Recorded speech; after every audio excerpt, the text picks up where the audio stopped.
يا دعاة رب السماء. السلام عليكم ورحمة الله وبركاته. نحمده ونصلي على رسوله الكريم. أما بعد، أعوذ بالله من الشيطان الرجيم. بسم الله الرحمن الرحيم. والذين آمنوا وعملوا الصالحات وآمنوا بما نزل على محمد وهو الحق من ربهم وأصلح بالهم. سورۃ المحمد آیت نمبر 2.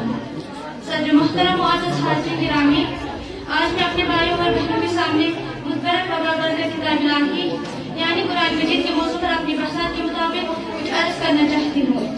محترم سامعین، سارا عالم جانتا ہے قرآن پاک ایک ایسی مقدس کتاب ہے جو اللہ تعالیٰ نے اپنے محبوب پیغمبر یعنی حضرت محمد صلی اللہ علیہ وسلم پر نازل فرمائی. قرآن پاک پوری دنیا میں سب سے زیادہ پڑھی جانے والی کتاب ہے. قرآن پاک ایک ایسی مقدس اور حامی کتاب ہے جو قاری کو اپنے انسان مطلوب سے متعارف کراتا ہے اور اپنے انسان مطلوب کے مخالف حضور کے بالمقابل مختلف زبانوں میں ایک مخصوص کردار ادا کرتے ہوئے دکھاتا ہے.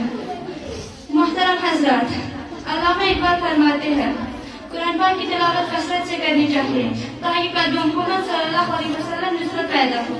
قرآن پاک ہی بشر کی صداقت کا عبرت، عدل و انصاف، عفو درگزر جیسے ضابط اخلاق سے نوازا ہے، اور قرآن پاک ہی دنیا کے گٹر و اندھیروں میں وہ روحانی قندیل ہے جس کی روشنی میں دنیا و آخرت کے تمام حقائق ہمارے سامنے آ جاتے ہیں.